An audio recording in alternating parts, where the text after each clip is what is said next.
Hi, I'm Old Sneelock. Welcome to another episode of Old Sneelock's Workshop.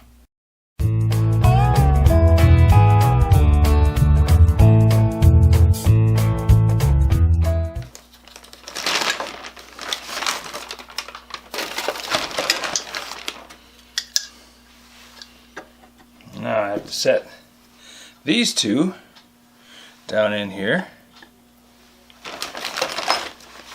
so that they will hold the toilet paper roll, because that is one of the things that is a requirement in life, is everybody needs toilet paper.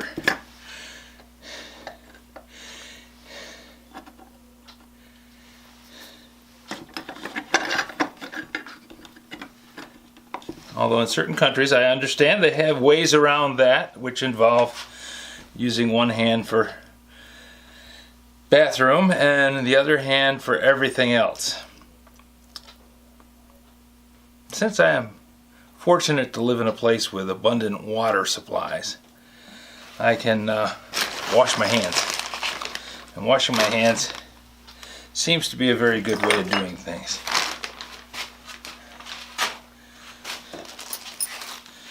Makes Fauci happy. Wash my hands. A dozen times a day. Little does he know that because of the things that I do, I wash my hands a lot more than that. There are 101 different messy things in the workshop that require adjustment or some kind of human contact, and most of that contact is through my hands. And that means I pick up dirt. Okay. Now this little device here is very nice in that it has a template that lets me pick out where the screws are supposed to be, that keeps the spring under the right amount of tension so it stays where it belongs.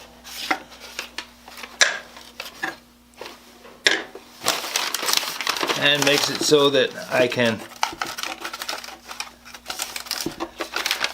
get in here and do what I need to do.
There we go.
Now, life being what it is, there's never one single reason for anything.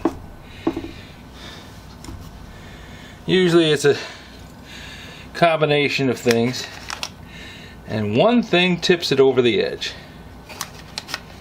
Now, in this case, someone, in their infinite wisdom, decided that a selling point would be to have what they call mega rolls of toilet paper, because you can buy more sheets for less money. You know, cost savings are always a big thing for everyone, including me. I admit I have cost savings on my mind for a great many decisions. But I tell you, if I had to pick a cost saving to implement anywhere, it would not be mega rolls. That would be like one of the last things I would concern myself with. How many rolls of toilet paper can I sell? Well, I'm not in the business of selling toilet paper, so I probably wouldn't even think about it unless I was forced into the decision-making process.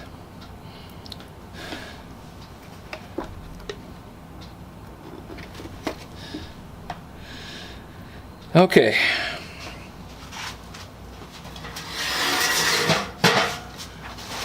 When mega rolls first came out,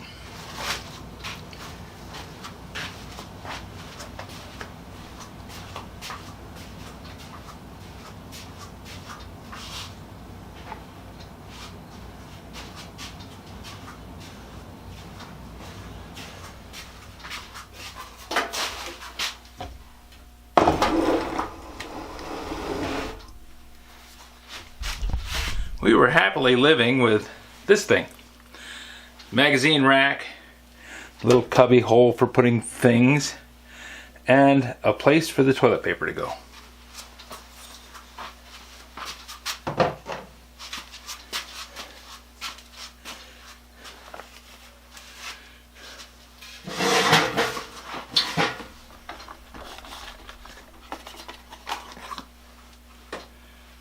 Problem became, mega rolls don't fit.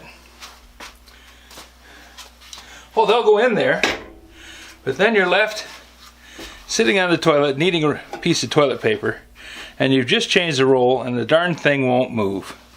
It's got itself anchored in there, locked tight, and all you can do is tear off single sheets, which, despite many opinions to the contrary, I don't know of anyone that uses single sheets of toilet paper. If there is someone out there that uses single sheets of toilet paper, by all means let us in on the secret, and we will all bow to your superior knowledge or not. In any case, mega rolls made it so that this toilet paper holder was too small. Now when you look at the toilet paper holder, there is no way to change the shape or design or position of this without making major changes to the structure. This dimple in the side wall and that dimple here are not easily moved. You know, it's not like you can say, okay, I'll just take the screws loose and pull. No, you can't take screws loose. It's not screwed in, it's welded. This one is just a dent and a solid piece of steel. So the only way to move the hole would be to flatten that dimple out and move the dimple out here. Then this one would not be high enough because it is shorter than the sidewall. So you'd have to make a new sidewall, and then when you were all done, you'd have an old, rusty looking, scabbed up magazine rack. Mid-50, mid-century modern. But still, nothing that we wanted to do. So I have spent the last many weeks pondering this issue and came up with this thing.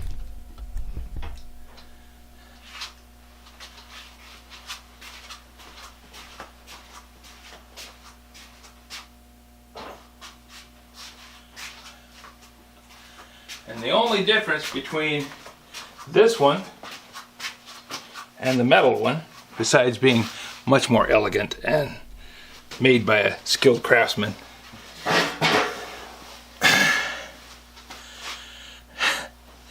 is this one's a little smaller because I use 3/4 inch wood for the sides, so it's a little narrower. Overall it's bigger because it has wider trim on it, which is just, this trim matches the rest of the trim in the room and makes things look the same. So now we are going to mount, yes, we're going to mount these little buggers in place. And to do that, I need to get some shorter sheet metal screws. Well, these are, I think they call them button head or pan head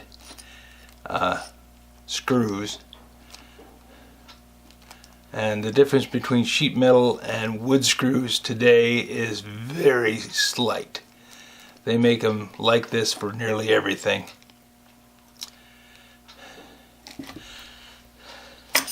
I need a little plate because that's what goes inside the back of this thing, clips in there. Then the set screw locks it in place, and I can slide this up and down a slight bit to adjust the height.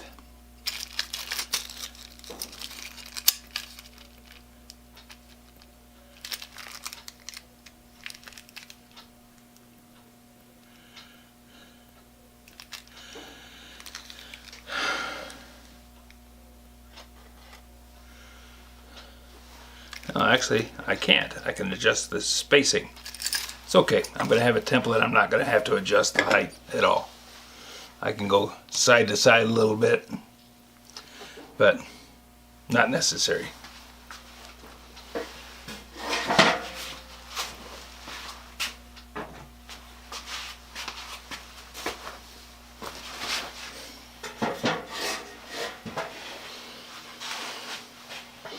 And I went with 1/2 inch AC plywood, so I got a good grip in the back.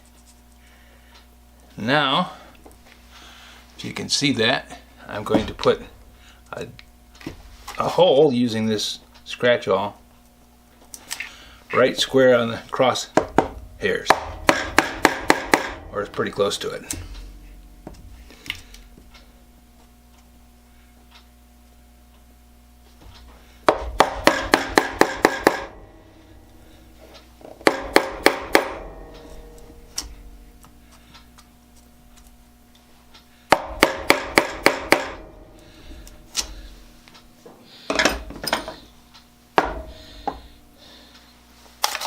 I do like templates.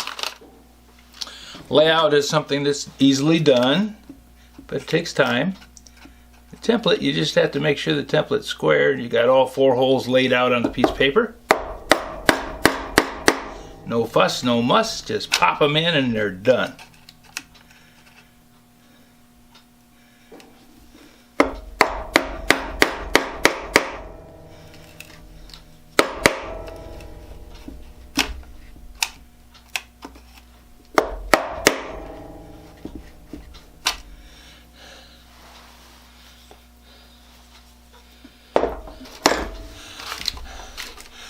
This scratch awl my dad got for me because we were putting in outlets and it's a nice way to start screws.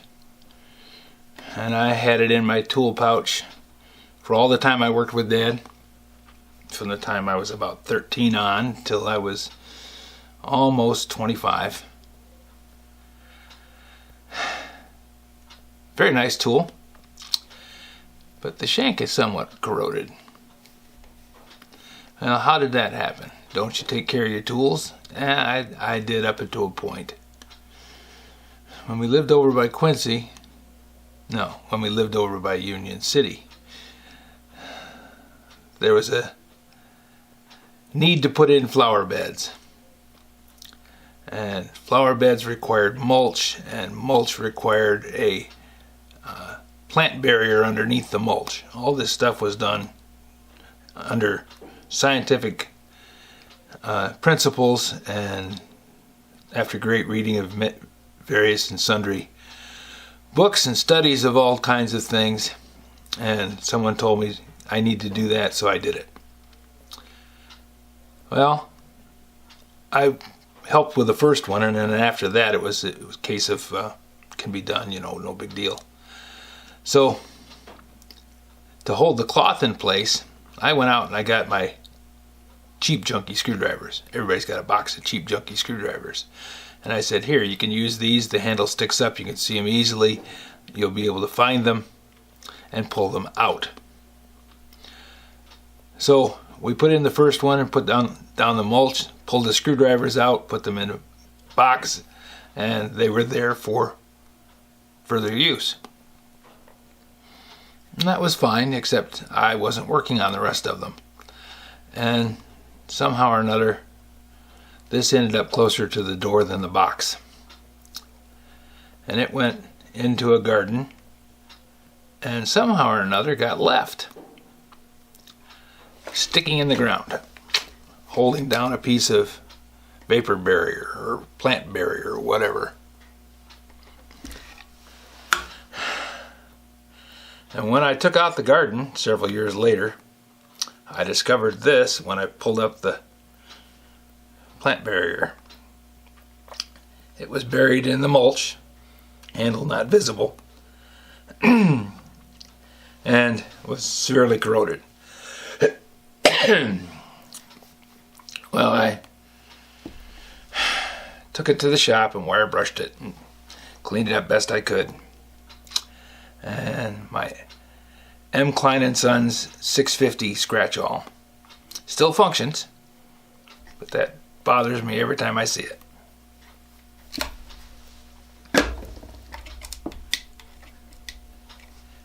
Okay, I have the holes marked out and laid out and punched.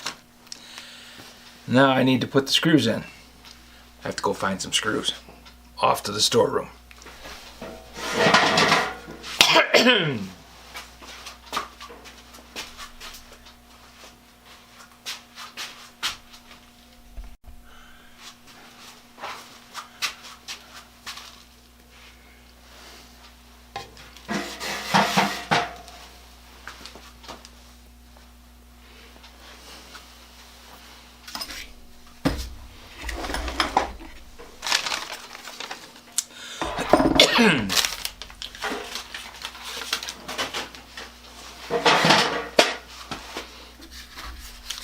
I do like Yankee screwdrivers, and when I get Yankee screwdrivers I get bits with them, sometimes more than one, not very often, but sometimes more than one. And I don't store them with a bit in it. I have found that over the years, if you store it with a bit in it, sometimes the bit gets stuck. Not within 6 months or even a year, but as long as these things have sat around in somebody's toolbox and drawn moisture and condensation, they can get pretty stuck.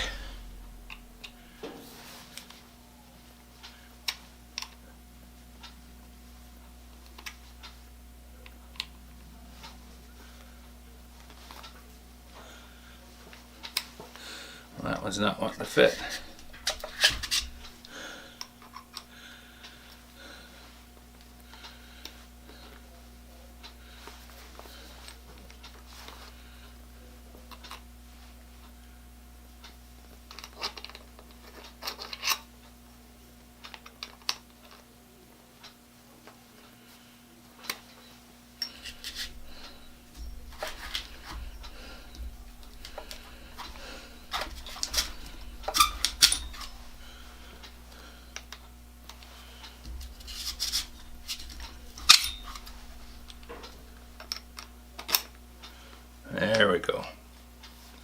Some knockoffs don't want to fit in and act like they're supposed to. But I have a stack of various and sundry bits, mostly straight bits, but a few Phillips heads. And I can drive the Phillips screw fairly efficiently.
Let's see, do I have screws short enough but still long enough? Doesn't look like this kit has what I need. Back to the storeroom.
Let's see if these will work.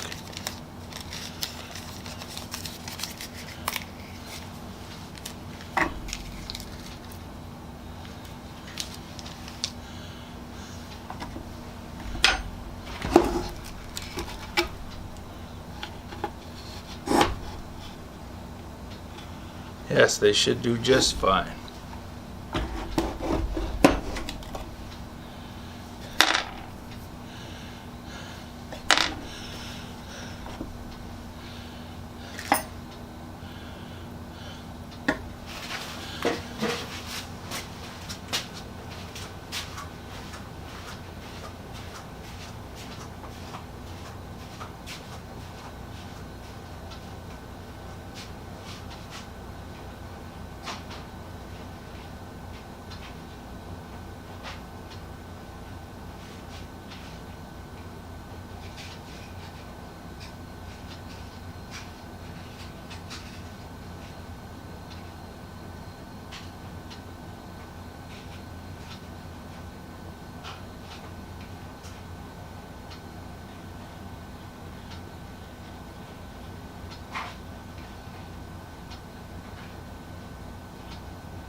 This project is taking ridiculous amounts of time. I understand that.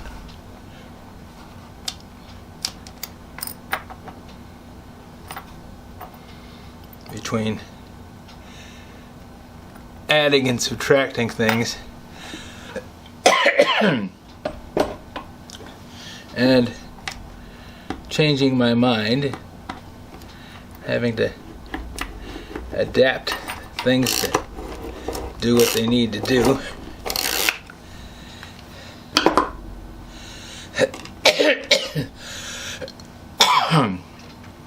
And coughing jacks.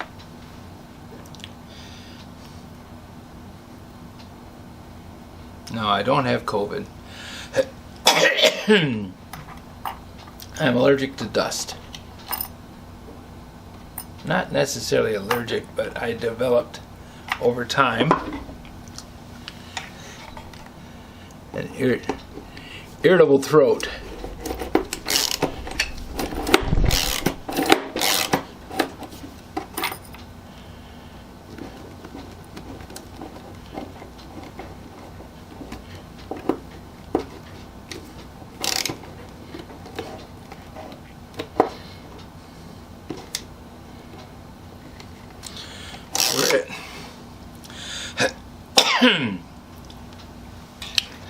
Wants to make me cough to get rid of the obstructions in it.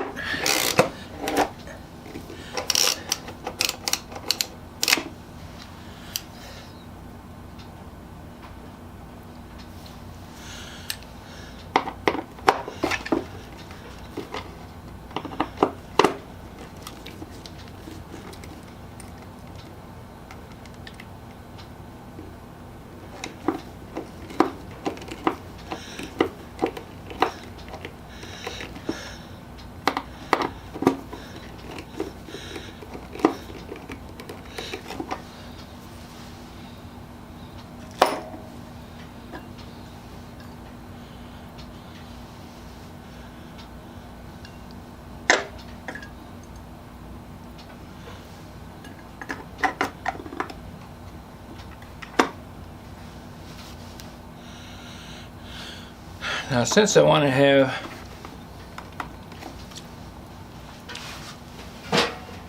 this little screw facing down, which is on the side that you don't normally see unless you really try hard, I have to use them this way.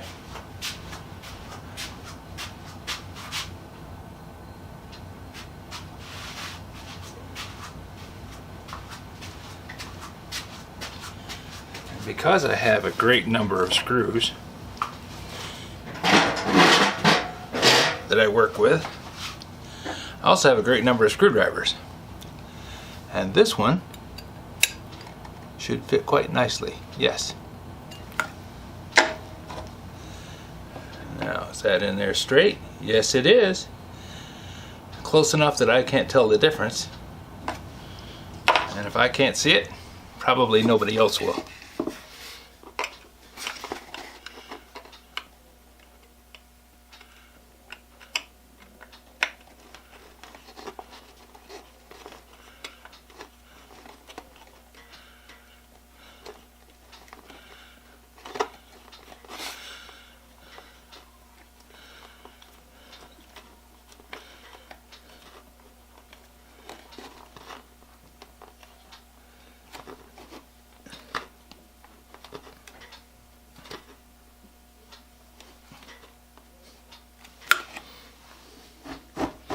Oh, nice and solid. That's going to work well. And because I have a template that tells me everything is in the same position it should be,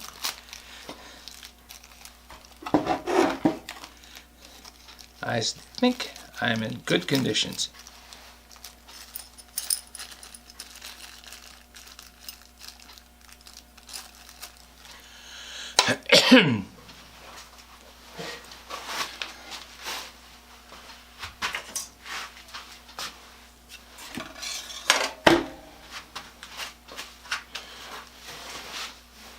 I feel like there's a little bit of screw sticking out the back of the board.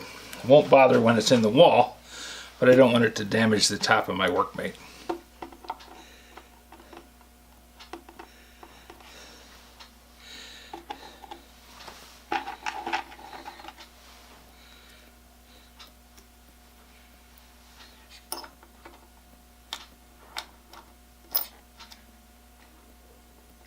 Now, why am I using a washer under the screw?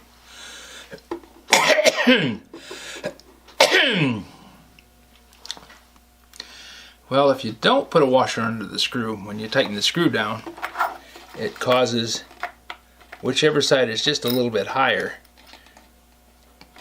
to be captured by the head of the screw and pushed away.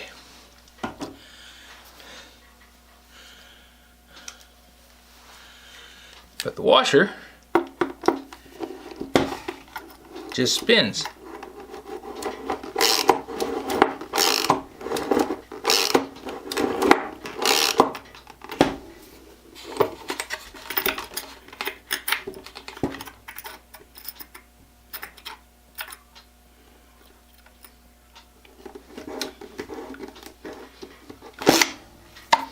And stays right where it belongs.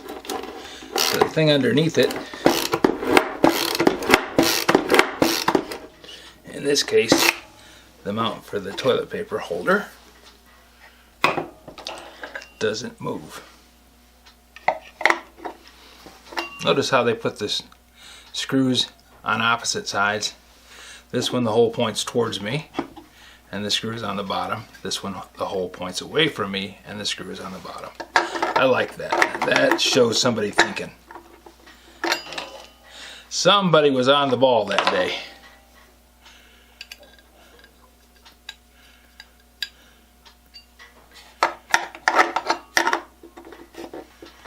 And quite often I find if you look at things from the standpoint of the user, you're much more likely to have an effective method of doing things. Because users will tell you, oh, that's awkward.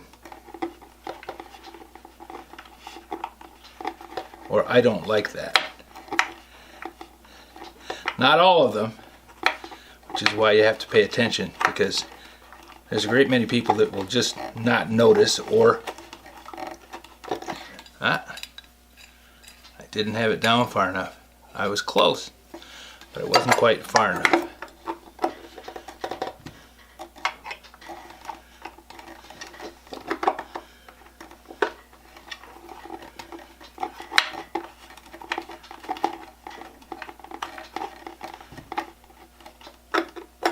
Why is this sliding up? This should not be doing that.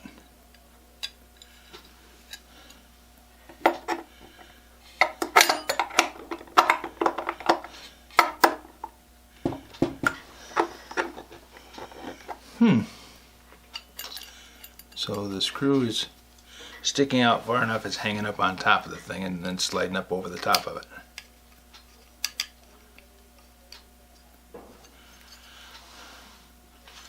That's got the taper in it like I want.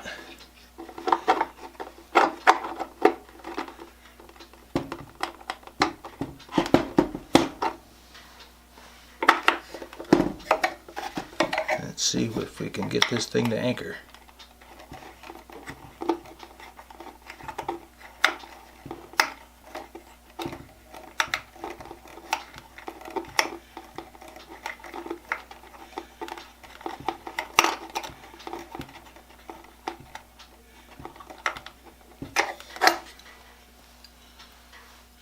Totally off the mark. Totally off the mark. You may never see this, but I think sometimes having this kind of information is helpful, as you can see what I'm doing wrong and avoid it.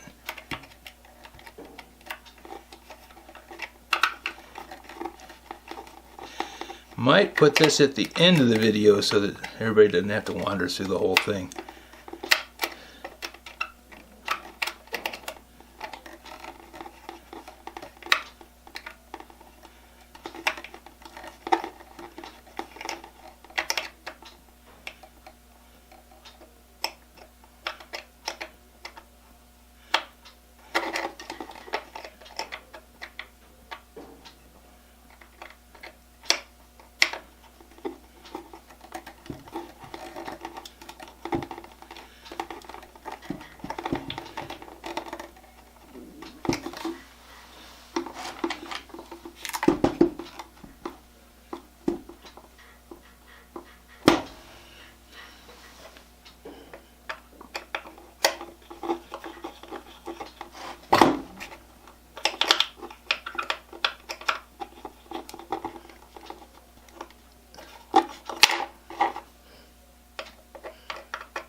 I'm glad I'm doing this down here on the bench rather than upstairs in the bathroom with this thing mounted up in the wall and me not being able to see it or reach it.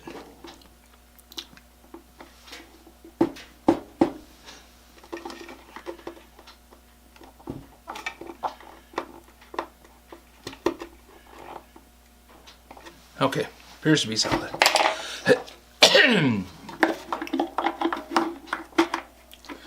Oh yeah, we are all good to go.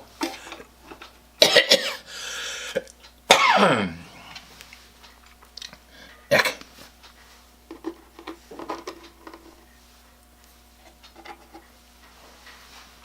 I like it.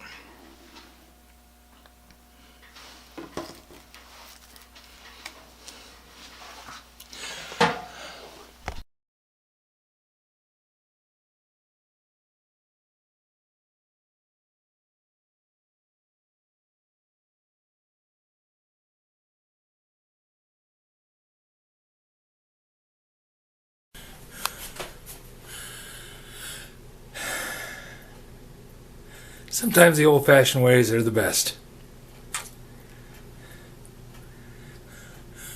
Put a board across the opening and just put a lot of pressure on it. A couple of wooden wedges on each end of the board, then a few to fill in the gaps up here at the top to make sure everything stays tight against the wall. And I've got everything up, ready to go. I glued it in. I didn't fasten it in with any nails because I didn't want to split the trim. So it is in there now and forever until somebody gets really serious about taking it out.